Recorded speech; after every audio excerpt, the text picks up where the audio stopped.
Donc avant de commencer, je tiens à remercier encore une fois le comité des internes et remercier nos partenaires, les gens de LFB et d'Imolab qui sont là, c'est grâce à eux qu'on a fait cette présentation. Donc c'est la prise en charge, on va parler de la prise en charge de la coagulopathie traumatique. Et pour ça, on va suivre un plan, l'introduction, physiopathologie, diagnostic de la coagulopathie, l'impact de la coagulopathie, traitement et monitorage. C'est une question qui est très importante, surtout pour la prise en charge des traumatisés graves. Définition, c'est un peu difficile de définir clairement ce que ça veut dire la coagulopathie. En fait, la coagulopathie, c'est un saignement incontrôlable qui est continu et menace le pronostic vital. C'est ça, globalement, la définition de coagulopathie. Il y a plusieurs définitions, l'épistaxis, le saignement extériorisé, incontrôlable, bilan biologique, mais c'est un saignement incontrôlable.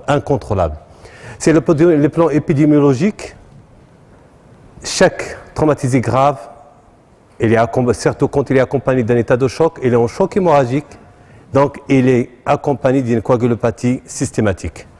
Donc il est fréquent dans 25% du traumatisme et avec un risque de transfusion, et surtout du traumatisme avec un risque de transfusion massive.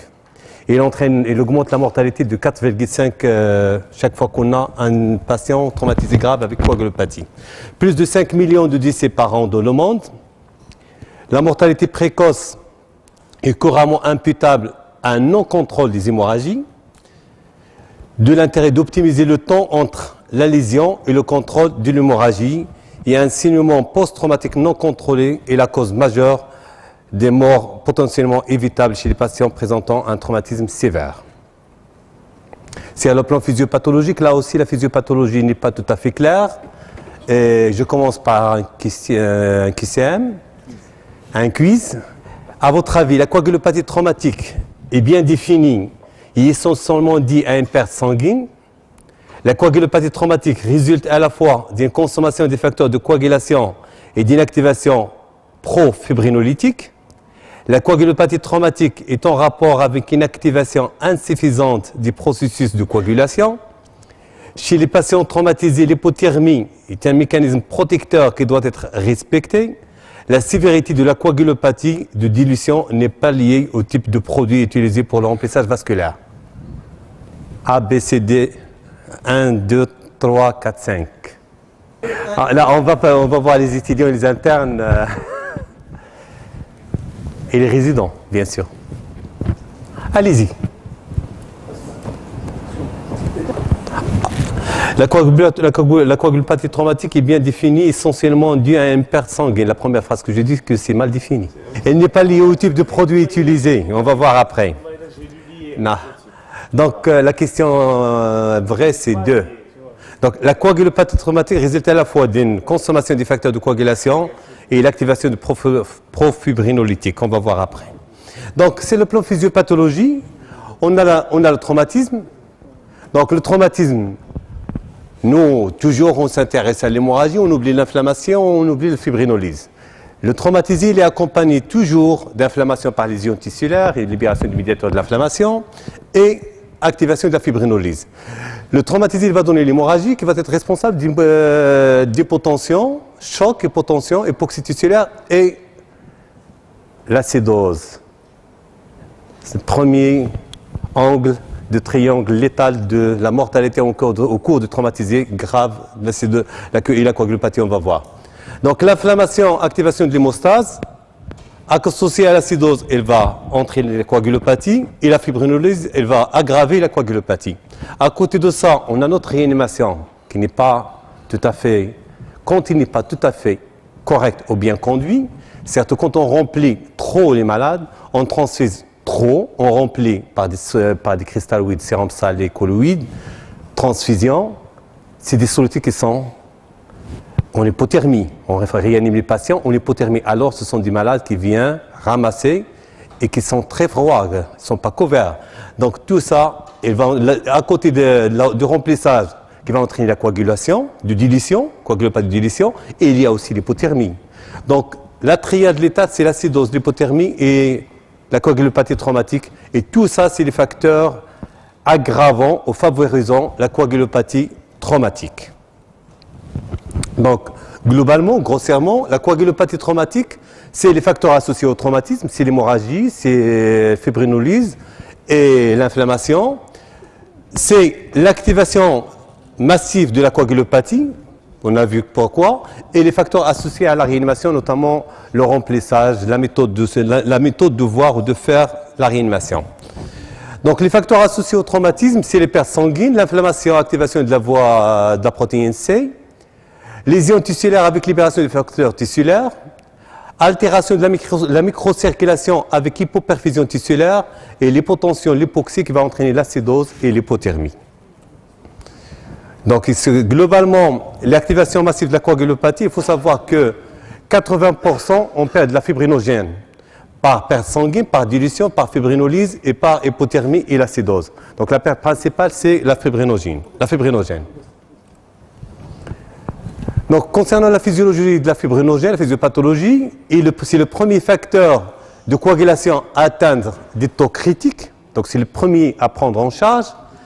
L'hypofibrinogénémie, il est associé à l'augmentation des pertes sanguines. Donc, il aggrave le saignement. L'augmentation du recours à la transfusion est liée à la sévérité du traumatisme, surtout quand il est augmenté, quand il est élevé, le score de sécurité injuré et la mortalité il est augmentée. Il a un effet potentiel sur un taux de plaquettes qui est bas. Toujours sur le plan physiopathologique, on a une altération de la microcirculation qui va entraîner un déficit de perfusion tissulaire, une hyperperfusion tissulaire, une hypoperfusion tissulaire, avec hypoxie tissulaire, l'acidose et l'inflammation, qui va potentialiser la coagulopathie traumatique, à ce côté à la réanimation et l'hémodilation. Donc on a un relargage des facteurs tissulaires, lésions spécifiques d'organes, altération de la microcirculation qui va entraîner une activation massive de la coagulation. Et la conséquence, c'est la consommation de facteurs de la coagulation et de plaquettes et l'activation du système fibrinolytique des plasminogènes. À côté de ça, on aura l'activation massive de la coagulation qui va entraîner une hyperfibrinolyse, une réaction inflammatoire et une dysfonction endothéliale avec fuite capillaire. Donc on aura une fuite capillaire. Et sur le schéma, le cercle vicieux de la dysréanimation, si on ne corrige pas la coagulopathie, il ne la prend pas en charge initialement. Je passe. Donc, quand on a un traumatisme abdominal grave, Mehdi, on a une hémorragie qui est active, on a les facteurs iatrogènes, la réanimation, l'hypothermie, l'acidose, un choc cellulaire, une lésion tissulaire, traumatisme massif, transfusion massive, les pathologies préexistantes, le terrain, les antiagrégants, les anticoagulants, les déficits en facteurs de coagulation, l'activation de facteurs de contact, l'acidose métabolique, l'hypothermie et la coagulopathie et le décès des patients. Donc, les principaux facteurs de la coagulopathie, on entraîne une thrombopathie, l'altération de la cascade de la coagulation et l'hyperfibrinolyse, je passe. Concernant la coagulopathie de dilution, là c'est un travail qui a été publié en 2006. Et quand l'hémodilation, quand on donne l'HOA, c'est les hydroéthylamidons, plasmions, les macromolécules, ou la dilution par sérum salé, on a la densité qui est réduite des réseaux de fibrine. Vous voyez là, il y a une grande différence entre macromolécules et sérum salé. Et quand on donne de la fibrinogène, vous voyez la densité, comment elle est. Le diagnostic, toujours diagnostic c'est difficile, quiz, diagnostic. Les tests de coagulation standard, ils peuvent fournir des résultats immédiats, ce qui permet de démarrer une thérapie hémostatique ciblée et précoce. Non. Chez les patients traumatisés hémorragiques, les tests de viscoélastique sont une aide pour le diagnostic, l'évaluation, la gravité et la conduite du traitement. Les méthodes viscoélastiques ne peuvent pas être utilisées chez les patients en hypothermie. Le fibrinogène est le premier facteur de coagulation à atteindre un niveau critique chez les patients traumatisés hémorragiques. Les scores de gravité en réanimation ne sont pas corrélés à la sévérité de la mortalité des patients en coagulopathie. Ouais, c'est ça, 2 cas. Donc c'est des 4 chez les patients traumatisés hémorragiques, les tests viscoélastéolyse des patients c'est vrai, et le fibrinogène c'est le premier facteur de coagulation à atteindre un niveau critique chez les patients traumatisés hémorragiques. Les tests de coagulation standard, c'est TPTC, animation de plaquettes, l'hypothermie, donc la température doit être normale avant de parler de la coagulation. Délai d'obtention du résultat, c'est le délai de prise en charge thérapeutique, lactate, pH sanguin. Les tests de lait de patient, on peut faire des tests de lait de patient, c'est un sang total, transfusion de hyponusie pour la transfusion dirigée, thérapie hémostatique guidée, marqueur de gravité, intérêt particulier en cas de traumatisme, fonction de fibrinogène, l'hyperfibrinolyse, effet de remplissage, fonction plaquettaire. On a le coag chèque, viscoélastique, le Rotem, mais on n'a pas au Maroc. Donc je passe le traitement de la coagulopathie. Pour parler de traitement, à votre avis, il est recommandé de démarrer la transfusion de plasma le plus tôt possible, idéalement en même temps que le coagulobulaire rouge. Oui, non?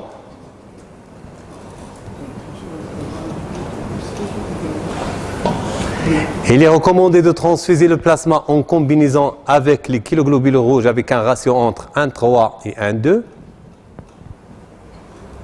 L'acide tranexamique, il doit être administré 3 heures après le trauma. L'acide tranexamique. L'hexacil. Très bien, l'hexacil.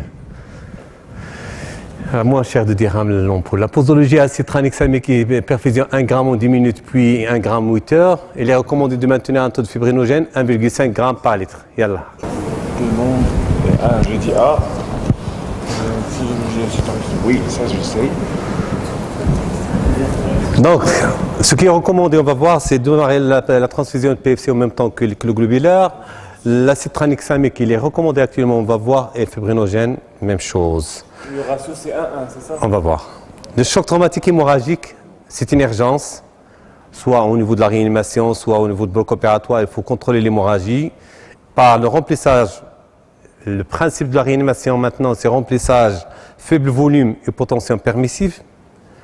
Et tous les travaux, surtout ces travaux qui ont été faits dans la guerre de l'Irak, malheureusement, ils ont objectivé que la réanimation avec des petits volumes et une petite hypotension, en attendant d'assurer l'hémostase, les malades sont de très très bons pronostics.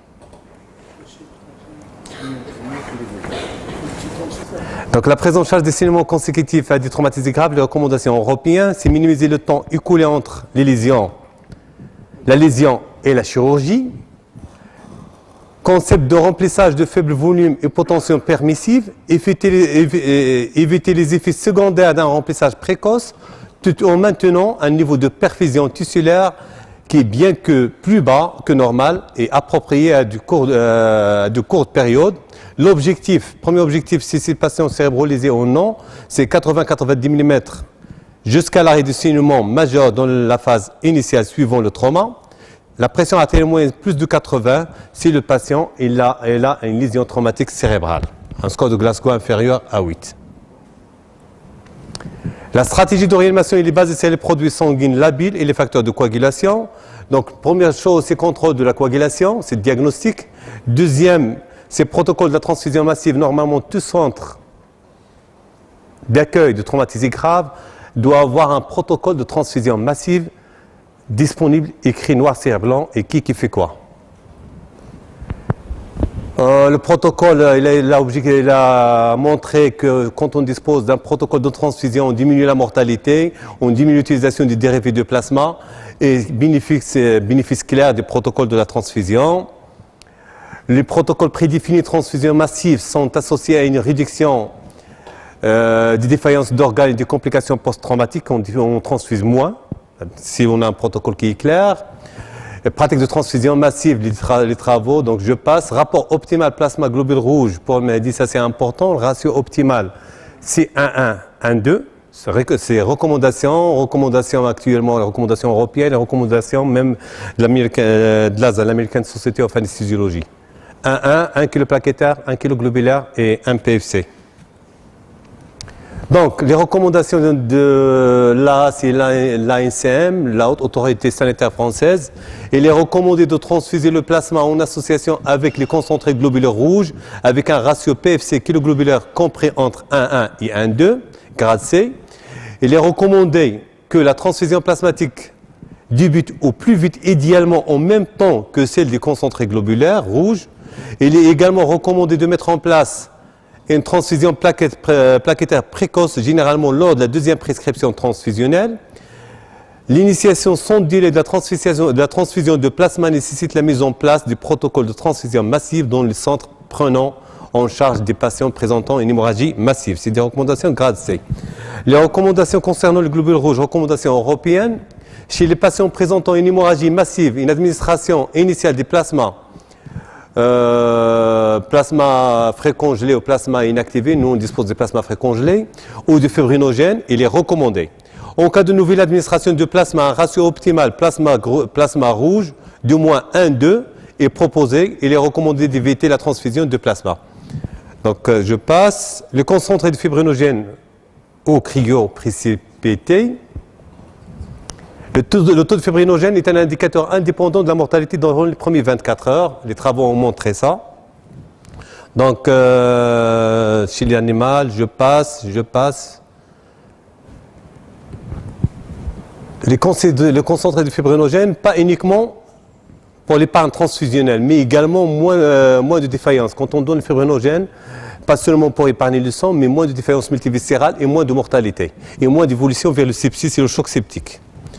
Recommandation, le concentré fibrinogène, bien impératif d'études cliniques. Je passe pour les recommandations. Recommandations européennes concernant la fibrinogène.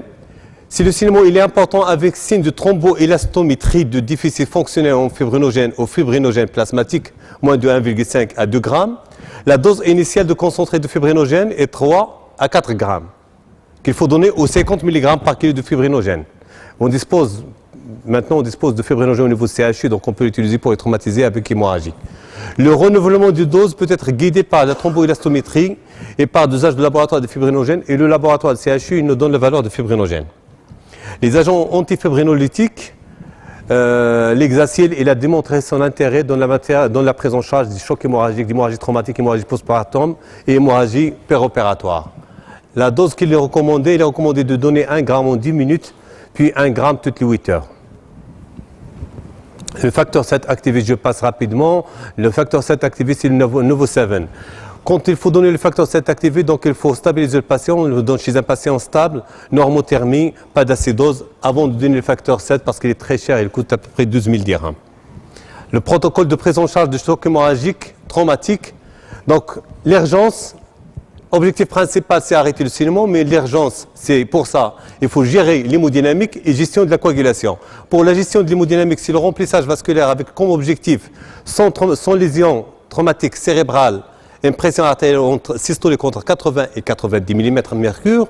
Si le patient est traumatisé grave avec hémorragie et traumatisme cérébral, notre objectif, c'est pas ça, ça c'est la recommandation européenne, mais la recommandation américaine, 100 de systolique à 110 de systolique. C'est impossibilité d'atteindre les objectifs. Il faut administrer les drogues vasoactives, notamment la noradrénaline, pour atteindre nos objectifs, et titration des fluides de remplissage avec des indices de réactivité à la précharge du débit cardiaque par d'oxygénation tissulaire, c'est-à-dire monitorage par débit cardiaque ou monitorage par la SVCO, de la saturation veineuse centrale en oxygène. On dispose de ces gadgets au niveau de notre CHU. En concomitant, en même temps, on prend en charge la coagulopathie. Et pour ça, on donne d'emblée, quand on prend en charge un patient traumatisé grave en choc hémorragique, 1 gramme d'hexacil, puis 1 gramme toutes les 8 heures, et on démarre le protocole de transfusion massive avec des objectifs. Sans lésion cérébrale, l'hémoglobine 7-9 grammes, TP, c'est TCA moins de 1,5 la normale, plaquettes plus de 50 000, fibrinogène comme objectif 1,5 à 2 grammes jusqu'à 3 grammes. Avec lésion traumatique cérébrale, les objectifs ça change. L'hémoglobine, parce qu'on a besoin de transport d'oxygène, l'hémoglobine c'est 10 grammes, le risque d'hémorragie, d'aggravation de saignement au niveau cerveau Donc, on n'a pas, le TP doit être supérieur à 1,5 la normale, plaquette supérieure à 100 000 et fibrinogène obligatoirement supérieur à 1,5 à 2 grammes. Et prévention de l'acidose, normothermie, il ne faut pas oublier le calcium qu'il faut donner au cours du choc hémorragique avec un protocole de transfusion massive. Au cours du protocole, on trouve la place du calcium. Après, si on n'arrive pas, c'est les chirurgiens. Si en dernier lieu, mobilisation chirurgicale et angiographie, contrôle du saignement avec un dommage contrôle. Le dommage contrôle, il a été développé au Deuxième Guerre mondiale. في les navires, normalement, كيضربوا les navires كيتقبوا au lieu كيقدوهم في البحر كيخرجوهم يقدوهم عاد يدخلوهم. C'est ça le dommage contrôle. Il y a qu'un m'a dit. En conclusion, la coagulopathie est associée à la sévérité et corrélée à la mortalité, étiologie multifactorielle, objectif contrôler le saignement, réduire la perte sanguine et le recours à la transfusion, traitement établi au lit du patient et sa physiopathologie. La coagulopathie est plus de 25% avec le trauma associé au traumatisme sévère. Il n'y a pas de définition universelle. C'est traumatisme, activation massive de la coagulation, réanimation, c'est des facteurs, il aggrave la coagulopathie et les facteurs de la coagulopathie. L'étiologie ou le mécanisme, c'est multiple, complexe. Mécanisme, il est dynamique, il n'est pas statique. Donc il faut faire des bilans répétitifs et suivre cette coagulopathie. Il est dynamique parce qu'il y a une consommation des facteurs de coagulation, il y a une hyperfibrinolyse, il y a l'inflammation qui est un processus inflammatoire qui est continu, et il y a une autre réanimation par les macromolécules solutés. Que tout ça va entraîner une perturbation de la microcirculation, la dilution par le remplissage, l'hypothermie par les examens, on déshabille les malades au niveau de la radio, au niveau des chocages, les molécules qu'on utilise et par l'acidose qui est secondaire à l'hypotension. Et je vous remercie. Les messages clairs, c'est arrêter le saignement, diagnostic précoce, score de gravité clinique, test de coagulation standard qu'il faut faire aux urgences, dispositif au chevet de patient de thromboélaston, on n'a pas malheureusement, fonction de fibrinogène, hyperfibrinolyse, fonction plaquettaire, stratégie guidée par les objectifs, limiter la dilution en évitant un remplissage excessif ainsi qu'un certain niveau de pression artérielle, stratégie agressive de transfusion, évaluation et encore l'évaluation.